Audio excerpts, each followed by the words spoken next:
बेहिम्मते ने ਉਹ ਜਿਹੜੇ ਸ਼ਿਕਵਾ ਕਰਨ ਮੁਕੱਦਰਾਂ ਦਾ ਉੱਗਣ ਵਾਲੇ ਉੱਗ ਪੈਂਦੇ ਨੇ ਸੀਨਾ ਪਾੜ ਕੇ ਪੱਥਰਾਂ ਦਾ। कहते हैं ना कि हर इंसान का एक सपना होता है लाइफ में। मैं उस स्थिति में 11 साल में बस सपना सीधे टूट चुका था। शायद अब मैं भी कुछ नहीं कर पाऊँगी, बस एक मौत ही मुझे मिलेगा और कुछ नहीं। लेकिन जैसे मैं चंडीगढ़ स्पैन रिहा भाई, मेरी लाइफ चेंज हुई, एक नई दिशा मिली, एक नया जीवन मिला। मेरी जैसी लड़की जो हर तरफ से शारीरिक फिजिकल रूप से टूटी हुई थी और मेंटली रूप से टूटी, मेरा परिवार भी बहुत टूट चुका था कि अब शायद उसको एक नई ज़िंदगी दी। लॉन टेनिस भी खेलती हूँ और मैं टेबल टेनिस खेलती हूँ। यहाँ से मैंने चंडीगढ़ से ओपन व्हीलचेयर टेबल टेनिस हुआ था, उसमें मैंने 2 बार गोल्ड मेडल जीता है। कहते हैं ना कि कभी हार नहीं माननी चाहिए। अब मैंने ये सीखा कि शायद वो दौर था और अब एक ये दौर है। 10 ਸਾਲ ਬੈੱਡ ਤੇ ਪਈ ਰਹੀ ਔਰ ਹੁਣ ਸਪਾਈਨਲ ਕਾਰਡ ਇੰਜਰੀ ਤੋਂ ਬਾਅਦ ਨੌਕਰੀ ਕਰ ਰਹੀ ਹੈ, ਸਵਿਗੀ ਦੇ ਵਿੱਚ ਕੰਮ ਕਰਦੀ ਹੈ, ਘਰ ਘਰ ਜਾ ਕੇ ਫੂਡ डिलीवरी करती है। 2007 में साइकिल चलाते हुए मैं ब्रिज से नीचे गिर गई, जिसकी वजह से मेरी रीढ़ की हड्डी टूट गई और आधी बॉडी पैरालाइज हो गई। तो जैसे होश आया तो उस समय पता चला कि मेरे पैर कहाँ हैं। तो पैर तो थे लेकिन हमारे रीढ़ की हड्डी टूटी, इसकी वजह से आधी बॉडी पैरालाइज हो चुकी थी। कई जगह पापा ने दिखाया भी, कोई लोग बताया कि जो आप यहाँ ले जाइए, वहाँ ले जाइए, तो वहाँ लेके गए, कहीं से कुछ भी चेंज नहीं नज़र आया। फिर बेड पे रहते रहते मुझे बेड सोर हो गया बहुत बड़ा। बेड सोर इतना बड़ा हो गया था कि उसे मसल्स कट के बाहर आ रहे थे, अपने आप ब्लड निकल रहे थे। तो बहुत मुश्किल था लाइफ। एक स्टेज ऐसा आ गया था कि लग रहा था कि नहीं, इससे अच्छा तो मैं भगवान जी मुझे इस दुनिया से ले चलो, क्योंकि अब ये कष्ट नहीं झेला जा रहा है। उसमें ऐसा सिचुएशन था कि बस सिर्फ मौत को भगवान से ये प्रार्थना करते, अपने पास ही बुला लो बस। गांव के लोग भी, आपको पता ही है, गांव में कुछ होता है तो आते हैं गांव के लोग मिलने, तो आते हैं और ये कहते थे, ओहो अब तो ये बोझ बन के रहेगी, लाइफ टाइम माँ बाप के ऊपर बोझ बन के रहेगी। एक तो मम्मी पापा ऐसे ही परेशान, एक तो हम लोग अपनी प्रॉब्लम से परेशान, ऊपर से लोग इस तरह की बात है। जब आप जाते हो डिलीवरी करने, बात करते हैं लोग, पूछते हैं आपसे कुछ सवाल वगैरह? रोज़ बोलेंगे मैं आप तो हम लोग की इंस्पिरेशन हो मैम, आपको देख के हम लोग जीना सीख रहे हैं। हर रोज़ 1-2 लोग जरूर मिलेंगे, आपको देख के मैं अपना काम फिर से स्टार्ट किया हूँ। आप जब सोचता हूँ कि आप कर सकती है तो मैं क्यों नहीं कर सकता। मेरे मुंह पे कहते थे, मैं तो घर में रहती हूँ, तो बाहर जाते थे, तो गांव में जब भी कहीं बाहर जाते बहुत कुछ सुनना पड़ता था मम्मी पापा को भी। बस आज वो बहुत खुश है कि उनकी बेटी को निकी मैम ने इस लायक बनाया कि वो अपना इंडिपेंडेंट होकर अपना लाइफ जी के साथ साथ वो अपना आत्मनिर्भर होकर अपना जॉब भी कर रही है और सम्मान के साथ जी रही है। सब कुछ हमारे बस में नहीं होता ना, कि हम कर्म करते हैं, हम उसका परिणाम तो परमात्मा ही देंगे। तो फिर लाभ हानि यश अपयश हम भी कुछ और एक्सेप्ट करते हैं, परमात्मा कुछ और सोचे होते हैं हमारे लिए। बेहिम्मते ने ਉਹ ਜਿਹੜੇ ਸ਼ਿਕਵਾ ਕਰਨ ਮੁਕੱਦਰਾਂ ਦਾ ਉੱਗਣ ਵਾਲੇ ਉੱਗ ਪੈਂਦੇ ਨੇ ਸੀਨਾ ਪਾੜ ਕੇ ਪੱਥਰਾਂ ਦਾ। ਅੱਜ ਉਸ ਧੀ ਨਾਲ ਤੁਹਾਡੀ ਮੁਲਾਕਾਤ ਕਰਵਾਉਣ ਜਾ ਰਹੇ ਹਾਂ ਜੋ ਹਾਲਾਤਾਂ ਤੋਂ ਉੱਪਰ ਉੱਠੀ ਹੈ। 10 ਸਾਲ ਬੈੱਡ ਤੇ ਪਈ ਰਹੀ ਔਰ ਹੁਣ ਸਪਾਈਨਲ ਕਾਰਡ ਇੰਜਰੀ ਤੋਂ ਬਾਅਦ ਨੌਕਰੀ ਕਰ ਰਹੀ ਹੈ, ਸਵਿਗੀ ਦੇ ਵਿੱਚ ਕੰਮ ਕਰਦੀ ਹੈ, ਘਰ ਘਰ ਜਾ ਕੇ ਫੂਡ ਡਿਲੀਵਰੀ ਕਰਦੀ ਹੈ। ਇਸ ਦੇ ਹੌਸਲੇ ਨੂੰ ਤੁਸੀਂ ਸਲਾਮ ਕਰੋਗੇ, ਸਲੂਟ ਕਰੋਗੇ। ਔਰ ਇਸ ਦੇ ਨਾਲ ਮੁਲਾਕਾਤ ਕਰਾਉਂਦੇ ਆ ਵਿਦਿਆ ਇਸ ਵਕਤ ਸਾਡੇ ਨਾਲ ਮੌਜੂਦ ਹੈ। ਡੇਲੀ ਪੋਸਟ ਪੰਜਾਬੀ ਤੇ ਬਹੁਤ ਬਹੁਤ ਸਵਾਗਤ ਹੈ Vidya. Thank you so much ma'am, जो अपना बेशकीमती समय निकाल के आप हमारे लिए आए। ਕਿੱਥੋਂ ਦੇ ਰਹਿਣ ਵਾਲੇ ਹੋ ਤੁਸੀਂ? जी मैं बिहार की रहने वाली हूँ। ਇੱਥੇ ਪੰਜਾਬ ਆਏ, ਚੰਡੀਗੜ੍ਹ ਆਏ ਕਿੰਨਾ ਸਮਾਂ ਹੋ ਗਿਆ? मैम यहाँ मतलब दिसंबर में 5 साल हो जाएगा मेरा यहाँ आया हुआ। 2017 में 14 दिसंबर को मैं यहाँ चंडीगढ़ स्पैनल रिहा आई थी। ਕੀ ਹੋਇਆ ਸੀਗਾ ਜੋ ਅੱਜ ਇਦਾਂ ਕੰਮ ਕਰਨਾ ਪੈ ਰਿਹਾ ਹੈ? ਬਚਪਨ ਤੋਂ ਹੀ ਇਦਾਂ ਸੀ ਜਾਂ ਕੋਈ ਹਾਦਸਾ ਵਾਪਰਿਆ ਸੀ? नहीं मैम, बचपन से तो मैं ठीक थी। मैं 2007 में साइकिल चलाते हुए मैं ब्रिज से नीचे गिर गई, जिसकी वजह से मेरी रीढ़ की हड्डी टूट गई और आधी बॉडी पैरालाइज हो गई। एक्सीडेंट कैसे हुआ था? मैं साइकिल चलाते हुए आ रही थी तो ब्रिज से नीचे गिर गई मैं। 2007 में। Yes ma'am. और उसके बाद लोग उठाने आए, घर वालों को बताया, पूरा क्या क्या उस टाइम का मंजर था? नहीं मैं भी अपने साइकिल से थी, पापा भी अपने साइकिल से थे। मैं आगे थी, पापा थोड़ा पीछे थे। तो आगे उन्होंने देखा कि ये गिर रही, वो दूर से ही थोड़ा, तो आके वो जल्दी से फिर नीचे जाके ब्रिज से बांध के नीचे गए। गांव में मिट्टी का बांध होता है, तो उसके नीचे जाके जल्दी से वो उठा के फिर डॉक्टर के पास लेके गए। तो क्या कहते डॉक्टर? वहाँ पे आसपास में तो पता ही है कि गांव में मतलब कि वो जहाँ पे ब्रिज हो वहाँ पे तो ऐसे वैसे डॉक्टर नहीं मिलते कोई भी। तो फिर जो भी मिला वहाँ पे लेके गए, तो उन्होंने इंजेक्शन दिया। कुछ घंटे तक बेहोशी रही, उसके बाद होश आया। तो जैसे होश आया तो उस समय पता चला कि मेरे पैर कहाँ हैं। तो पैर तो थे, लेकिन हमारे रीढ़ की हड्डी टूटी, इसकी वजह से आधी बॉडी पैरालाइज हो चुकी थी। लेकिन मुझे कुछ पता नहीं चला कि मेरे पैर कहाँ चले गए, मुझे पता ही नहीं। फिर उसके बाद घर लेके आए, घर पे 24 घंटे तक रहे, क्योंकि नॉर्मल कहीं पे स्क्रैच कुछ भी कटा फटा नहीं था, तो लगा नॉर्मल चोट होगा, ऐसे ठीक हो जाएगा, घर वालों को ये लगा। तो घर में 24 घंटे रहते 24 घंटे रात होते होते बहुत ज़्यादा सीवियर पेन बहुत ज़्यादा बढ़ता ही गया और ज़्यादा। फिर नेक्स्ट डे हमें हॉस्पिटल लेके गया, जिला अस्पताल में। वहाँ मुझे ऑपरेशन कराया गया, सॉरी, वहाँ पे डॉक्टर ने चेकअप किया तो बोला इसको रीढ़ की हड्डी टूट गया और स्पाइनल कॉर्ड इंजरी हो गया इन्हें, तो इन्हें ऑपरेशन की ज़रूरत है, बट यहाँ पे रख नहीं सकते हम, कि हमारे पास मशीन नहीं है जो हम कर सके इनका इलाज। तो उन्होंने रेफ़र कर दिया पटना पीएमसीएच के लिए। वहाँ जाके करीब 49 डेज हो गया मेरा टोटल। उसके बाद मेरा ऑपरेशन हुआ 5 जून 2007 को। तो ऑपरेशन के बाद फिर डॉक्टर बोले आप घर लेके जाइए, जैसा होता है खुद ब खुद पावर लौटने का चांस है, क्योंकि एज कम है, अभी 16-17 साल एज है, तो 100% चांस है कि पावर लौट जाएगा। लेकिन ऐसा कुछ नहीं हुआ, अब गॉड को जो मंजूर हो पता नहीं मुझे। तो ऐसे रहते घर पे ही रहते गई बस। कई जगह पापा ने दिखाया भी, कोई लोग बताया कि जो आप यहाँ ले जाइए वहाँ ले जाइए, तो वहाँ लेके गए, कहीं से कुछ भी चेंज नहीं नज़र आया। फिर उसके बाद थक हार के घर में ही, मतलब बेड पे ही रहने लगी और कुछ नहीं। फिर बेड पे रहते रहते मुझे बेड सोर हो गया बहुत बड़ा। बेड सोर इतना बड़ा हो गया था कि उसे मसल्स कट के बाहर आ रहे थे, अपने आप ब्लड निकल रहे थे, तो बहुत मुश्किल था लाइफ। एक स्टेज ऐसा आ गया था कि लग रहा था कि नहीं, इससे अच्छा तो मैं, भगवान जी मुझे इस दुनिया से ले चलो, क्योंकि अब ये कष्ट नहीं झेला जा रहा है। ऊपर से घर वाले भी देख के बहुत परेशान होते थे, वो तो सेवा करते थे लेकिन कुछ ठीक नहीं दिख रहा। ऐसी हालत की जो जीवित इंसान है उसके मसल्स कट के बाहर आ रहे हैं, तो बहुत ज़्यादा ही उसमें ऐसा सिचुएशन था कि बस सिर्फ मौत को भगवान से ये प्रार्थना करते, अपने पास ही बुला लो बस, जब कुछ कर ही नहीं रहे तो अपने पास बुला लो। तो लेकिन कहते हैं ना कि जब उनको ज़िंदगी देनी होती है तो किसी भी हालत में वो आपको दे देते हैं। तो इस तरह रहते तो मुझे 11 साल बीत गए। 11 साल तक घर ही थे? यस मैम, बेड पे ही रही मैं। घर वाले बहुत चिंतित होंगे, परेशान होंगे, जवान कुड़ी 16-17 साल दी बेड ते पै जाए। वो भी घर में सबसे बड़ी बेटी थी मैं उनकी, सबसे बड़ी, 6 भाई बहन में सबसे बड़ी हूँ और फैमिली में भी सबसे बड़ी हूँ। तो स्वाभाविक है कि सब छोटे छोटे बच्चे थे, मम्मी पापा से बहुत ज़्यादा परेशान रहते थे। लेकिन गांव के लोग भी, आपको पता ही है गांव में कुछ होता है तो आते हैं गांव के लोग मिलने, तो आते हैं, वो यही कहते थे ओहो अब तो ये बोझ बन के रहेगी, लाइफ टाइम माँ बाप के ऊपर बोझ बन के रहेगी। एक तो मम्मी पापा ऐसे ही परेशान, एक तो हम लोग अपनी प्रॉब्लम से परेशान, ऊपर से लोग इस तरह की बातें नहीं, इतनी ताने सुन के बहुत ज़्यादा दुखी होते थे। तो उसके बाद जैसे धीरे धीरे समय बीतता गया, समय तो रुक नहीं सकता। फिर चंडीगढ़ स्पाइन रिहैब के बारे में मुझे 2017 में पता चला सोशल मीडिया के माध्यम से। फिर यहाँ के जो CEO है निकी पी कौर मम्मा, उन्होंने मुझे कॉल किया, उन्होंने मेरी आबीती सुनी, उन्होंने बोला आप आ जाओ बेटा, मैं आपका यहाँ सर्जरी भी कराएंगे और आपकी लाइफ को भी आगे बढ़ाने की कोशिश करेंगे। तो उन्होंने बुलाया और फिर हम पापा के साथ यहाँ आए। यहाँ आने के बाद मैम ने सबसे पहले मेरी बेड सोर की सर्जरी कराई, सर्जरी कराकर एक नया जीवन दिया मुझे। उसके बाद मेरा रिहैब हुआ, रिहैब कराकर मुझे इंडिपेंडेंट बनाया गया कि मैं अपना सारा काम खुद से कर सकती हूँ। कहते हैं ना कि हर इंसान का एक सपना होता है लाइफ में। मैं उस स्थिति में 11 साल में बस सपना सीधे टूट चुका था, शायद अब मैं भी कुछ नहीं कर पाऊँगी, बस एक मौत ही मुझे मिलेगा और कुछ नहीं। लेकिन जैसे मैं चंडीगढ़ स्पाइन रिहैब आई, मेरी लाइफ चेंज हुई, एक नई दिशा मिली, एक नया जीवन मिला। वो चंडीगढ़ स्पाइन रिहैब की बहुत बहुत बहुत आभार हूँ मैं कि उन्होंने मेरी जैसी लड़की जो हर तरफ से शारीरिक फिजिकल रूप से टूटी हुई थी और मेंटली रूप से टूटी, मेरा परिवार भी बहुत टूट चुका था कि अब शायद उसको एक नई ज़िंदगी दी।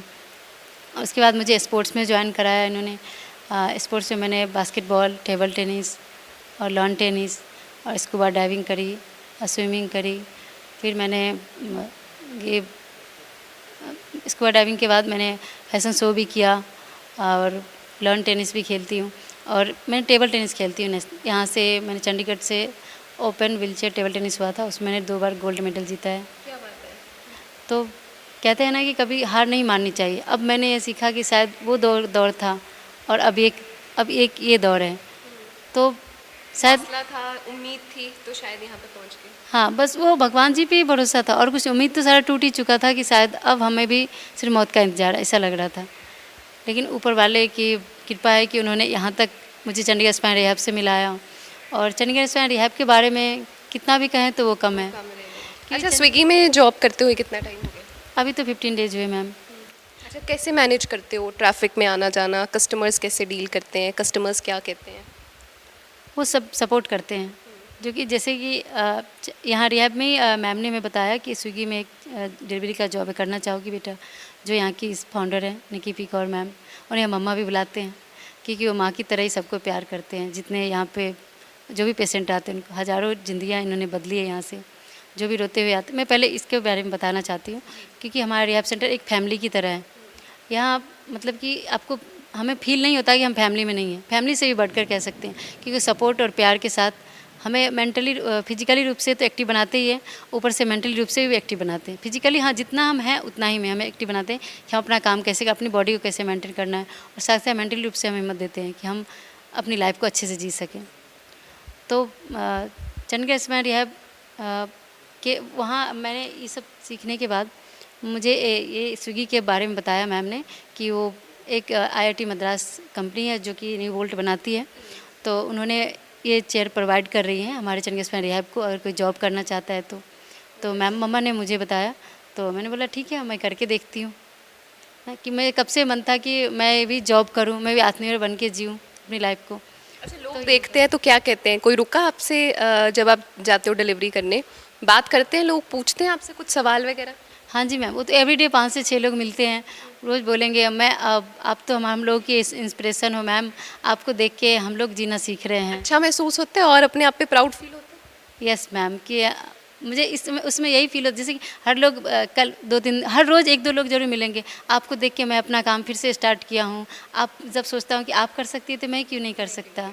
आप हम लोगों के लिए प्रेरणा हो, आप इतनी मेहनत कर रहे हो, ये कड़ी मेहनत, इस मतलब बहुत सारे लोग हाथ पे रहते हुए भी नहीं कर पाते हैं, आप कर रहे हो तो क्यों नहीं? जो है उसको हम एक्सेप्ट करें, क्योंकि हमारी बॉडी पहले जो हमारे बस में नहीं है, क्योंकि परमात्मा का दिया हुआ शरीर है, तो फिर क्यों इससे व्यर्थ गंवाना? जो है उसको एक्सेप्ट करें और अपनी लाइफ में आगे बढ़ें। अच्छा, जो रिश्तेदार कहते थे कि ये लड़की बोझ बन के रह जाएगी, वो रिश्तेदारों के मुंह पे चांटा मार दिया फिर आपने? हाँ, तो अब समझ आएगा कि हाँ, अब किसी को भी हम जज नहीं कर सकते, क्या किसका लाइफ कब बदलेगा या किसके लाइफ में कब क्या हादसा होगा, ये कोई नहीं जानता। तो फिर हम किसी को जज करने वाले कौन होते? किसी के बारे में ऐसे नहीं बोलना चाहिए। तो अब उनको समझ आएगा कि भगवान जी अगर हैं तो वो सही रास्ता दिखाते हैं, किसी को भी हम गलत ना बोलें। अच्छा, सुबह कितने बजे उठती हो, कितने बजे निकलते हो यहाँ से, कितने टाइम की जॉब होती है, कहाँ कहाँ पे जाते हो? 4:30 में उठ जाती हूँ मैम। 4:30 उठने के बाद मुझे नित्य क्रिया जो होता है आपका ना, वो करके रेडी हो गई। फिर उसके बाद 40 से 45 मिनट मैं योगा कर लेती हूँ।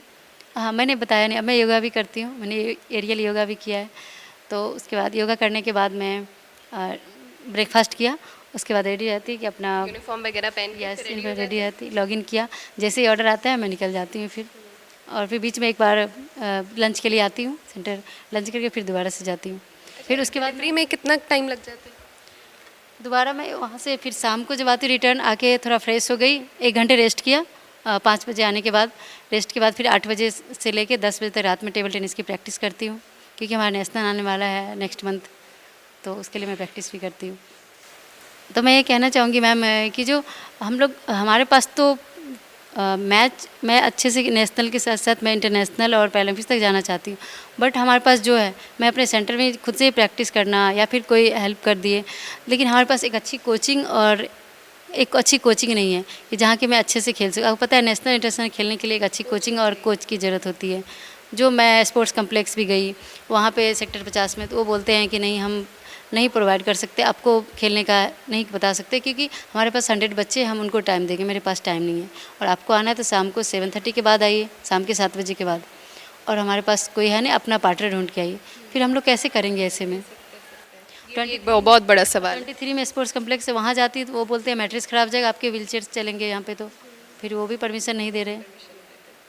हम तो खेल डिलीवरी के लिए कितना टाइम लगाते हो? जब किसी कस्टमर के पास डिलीवरी के लिए गए थे, जिस दिन पहले दिन गए थे, निकले सड़कों पे, ऑर्डर पिक किया, फिर घर पे पकड़ाने गए, तो कैसा रिएक्शन था? पहला दिन कैसा था? पहला दिन तो पता नहीं, थोड़ा सा टाइम लगा, क्योंकि हमें पता नहीं था एरिया का, और मैप से ढूंढ के जाना है, तो थोड़ा सा लंबा रूट से जाना। और डिलीवरी टाइम पे हो जाती है? हाँ मैम, हो जाती है। अच्छा, कर लेते हो? यस। कितनी देर चलाते हो फिर इसको? ट्रैफिक में मैनेज हो जाता है? लोग रास्ता दे देते हैं? हाँ, ट्रैफ़िक में जैसे कि अगर ट्रैफ़िक ज़्यादा टाइम का आता है तो वहाँ पे ट्रैफ़िक पुलिस है तो वो बोलते हैं आप मैम साइकिल पथ से निकल जाइए, तो मैं वहाँ से निकल जाती हूँ जल्दी पहुँचने के लिए।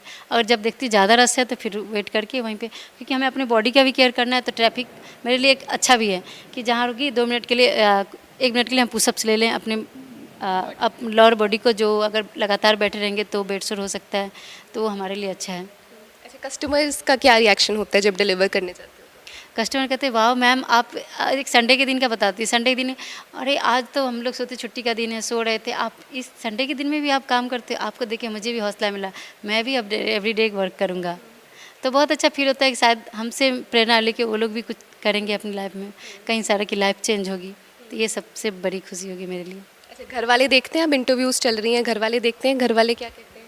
घर वाले भी बहुत खुश हैं कि फ़ोन पे बात होती है रोज़? यस मैम, मिलने भी आते हैं? हाँ मिलने भी आते हैं। तो वो लोग बोलते हैं कि जो जैसे उनको भी तो बहुत ताने सुनने पड़े थे मेरी वजह से, बहुत लोग मेरे मुंह पे कहते थे मैं तो घर में रहती हूँ, तो बाहर जाते थे, तो गांव में जब भी कहीं बाहर जाते बहुत कुछ सुनना पड़ता था मम्मी पापा को मेरी वजह से। आज वो बहुत खुश है कि उनकी बेटी को निकी मैम ने इस लायक बनाया कि वो अपना इंडिपेंडेंट होकर अपना लाइफ जी के साथ साथ वो अपना आत्मनिर्भर होकर अपना जॉब भी कर रही है और सम्मान के साथ जी रही है। इसके लिए वो लाइफ टाइम आभारी रहेंगे निकी मैम का, ऐसा बता रहे थे पापा मुझे। जी, जी, बहुत खूबसूरत, बहुत खूबसूरत, बहुत अच्छा लगा आपसे बात करके। एक और सवाल मैं पूछना चाहूँगी, जब आप 16-17 साल की थीं, तब बहुत से सपने होते हैं कि मैं ये बनूँगी, ये बनूँगी, क्योंकि 12वीं जमात हम 18 साल में कर लेते हैं ना, आप महज़ 9वीं या 10वीं में होंगी तब सपना क्या था बनने का? तब विद्या ने क्या सोचा था कि मैं 5 साल बाद उस मुकाम पे अपने आप को देखना चाहती हूँ? मैं यही सोची थी कि मैं कंपटीशन का तैयारी भी कर रही थी, साथ साथ +2 कर रही थी, और तो मुझे गवर्नमेंट जॉब करने का सपना था, गवर्नमेंट जॉब पहले करना है, उसके बाद आगे कुछ सोचना है। पर अभी खुश हो अपनी ज़िंदगी से? खुश हो जब मैं जीवन? देखिए हम सब कुछ हमारे बस में नहीं होता ना, कि हम कर्म करते हैं, हम उसका परिणाम तो परमात्मा ही देंगे, तो फिर लाभ हानि यश अपयश और कहते हैं ना जय पराजय, सारा कुछ परमात्मा के हाथ में, तो हम कर्म करते हैं, हम भी कुछ और एक्सेप्ट करते हैं, परमात्मा कुछ और सोचे होते हैं हमारे लिए, तो शायद उन्होंने यही सोचा होगा, तो अब हम एक्सेप्ट कर लिए। हम भी 11 साल तक खुद को बहुत कोसते थे, बहुत दुखी रहते, बहुत रोते थे कि शायद सब कुछ ना परमात्मा नहीं है इस दुनिया में, लेकिन अब लगता है कि नहीं है, जो है ये शरीर तो नश्वर है, एक दिन ये ख़त्म हो जाएगा, लेकिन एक दिन तो ये ख़त्म होगा, जितनी चीज़ों को हम आँखों से देखते हैं सब कुछ ख़त्म होने वाला है, ये तो आपको भी पता है, तो फिर हम इसके लिए क्यों रहे, रो के जिएंगे तभी तो जीवन जिंदा रहना पड़ेगा, क्योंकि मौत भी हमारे बस में नहीं है, तो इसलिए कि इसे तो अच्छे से करो और अपनी लाइफ को आगे जियो, क्योंकि अपनी लाइफ में अगर हम पीछे मुड़ के देखें कभी लास्ट स्टेज में जाके, तो फिर मुझे अफसोस ना हो अपनी लाइफ से कि मैंने कुछ किया नहीं, मैंने कोशिश नहीं किया, इसलिए कोशिश करें और अपनी लाइफ को जीने अच्छे से। खूबसूरत, बहुत बढ़िया लगा विद्या आपसे बात करके। उम्मीद है दर्शकों को भी ये वीडियो बहुत पसंद आई होगी। बहुत बहुत धन्यवाद। लास्ट में यही कहना चाहती हूँ, हमारा फैमिली, हमारा चंडीगढ़ स्पाइनल रिहैब आज आप सबके सामने, अब मैं बोल पा रही हूँ, और जितने भी मीडिया वाले अभी इंटरव्यू लेने के लिए 8-10 से ज़्यादा तक आ गए होंगे, तो एक समय था कि कुछ वर्ष पहले मैं एक नॉर्मल गांव की विद्या बन के थी, कोई नहीं जानता था कि ये विद्या कौन है, लेकिन आज आप सब लोग जान रहे हैं, ये एक नई पहचान, नई उड़ान मुझे चंडीगढ़ स्पाइनल रिहैब ने दिया है, तो इसके लिए वो हमारे लिए लाइफ के लिए कुछ भी कहें हम वो सब कम है, उनके लिए मेरे पास सब नहीं है, तो थैंक यू सो मच। ਧੰਨਵਾਦ। ਤਾਂ ਅੱਜ ਤੁਹਾਡੀ ਮੁਲਾਕਾਤ ਕਰਾਈ ਵਿਦਿਆ ਦੇ ਨਾਲ। ਸਵਿਗੀ ਦੇ ਵਿੱਚ ਜੌਬ ਕਰਦੀ ਹੈ, ਪੈਰਾਲਾਈਜ਼ ਹੋ ਗਈ ਸੀ ਬੋਡੀ ਜਦੋਂ ਐਕਸੀਡੈਂਟ ਹੋਇਆ ਸੀ, ਸਪਾਈਨਲ ਕਾਰਡ ਦੇ ਵਿੱਚ ਇੰਜਰੀ ਤੋਂ ਬਾਅਦ 10 ਸਾਲ ਬੈੱਡ ਤੇ ਪਈ ਰਹਿੰਦੀ ਹੈ, ਡਿਪਰੈਸ਼ਨ ਦੇ ਵਿੱਚ ਚਲੀ ਜਾਂਦੀ ਹੈ, ਪਰ ਜਦੋਂ ਚੰਡੀਗੜ੍ਹ ਆਉਂਦੀ ਹੈ ਤਾਂ ਇੱਥੇ ਇਲਾਜ ਕਰਵਾਉਣ ਤੋਂ ਬਾਅਦ ਤੁਸੀਂ ਦੇਖੋ ਕਿ ਨਹੀਂ ਲੱਗਦਾ ਕਿ ਇਹ ਕੁੜੀ 10 ਸਾਲ ਕਮਰੇ ਦੇ ਵਿੱਚ ਬੰਦ ਰਹੀ ਹੈ, ਚਾਰ ਦੀਵਾਰੀ ਦੇ ਅੰਦਰ ਬੈਠੀ ਰਹੀ ਔਰ ਅੱਜ ਕਿੰਨਾ ਸੋਹਣਾ ਜੀਵਨ ਬਤੀਤ ਕਰ ਰਹੀ ਔਰ ਬਹੁਤ ਸੇ ਲੋਕਾਂ ਲਈ ਇੰਸਪੀਰੇਸ਼ਨ ਬਣੀ ਹੋਈ ਹੈ। ਸਾਡੇ ਨਾਲੋਂ ਵੀ ਸ਼ਾਇਦ ਵੱਧ ਕੰਮ ਕਰਦੀ ਹੋਏਗੀ। ਸਵੇਰੇ 4:30 ਵਜੇ ਤੋਂ ਲੈ ਕੇ ਰਾਤ ਦੇ 10 ਵਜੇ ਤੱਕ ਇਹ ਕੁੜੀ ਕੰਮ ਕਰਦੀ ਹੈ। ਸਪੋਰਟਸ ਦੇ ਵਿੱਚ ਵੀ ਬਹੁਤ ਅੱਗੇ ਨਿਕਲ ਚੁੱਕੀ ਹੈ ਔਰ ਇੰਡੀਆ ਨੂੰ ਰਿਪਰੈਜ਼ੈਂਟ ਵੀ ਕਰਨ ਵਾਲੀ ਹੈ। ਤਾਂ ਬਹੁਤ ਬਹੁਤ ਸ਼ੁਭਕਾਮਨਾਵਾਂ ਤੁਹਾਨੂੰ ਅਗਲੇ ਤੁਹਾਡੇ ਆਉਣ ਵਾਲੇ ਫਿਊਚਰ ਲਈ। ਅੱਜ ਸਾਡੇ ਨਾਲ ਜੁੜਨ ਦੀ ਬਹੁਤ ਬਹੁਤ ਧੰਨਵਾਦ। ਸੋ ਇਹ ਸੀ ਅੱਜ ਦੀ ਰਿਪੋਰਟ। ਕੈਮਰਾ ਪਰਸਨ ਜਸ਼ਨ ਦੇ ਨਾਲ ਜਸਨੂਰ ਤਵਨ, ਡੇਲੀ ਪੋਸਟ ਪੰਜਾਬੀ।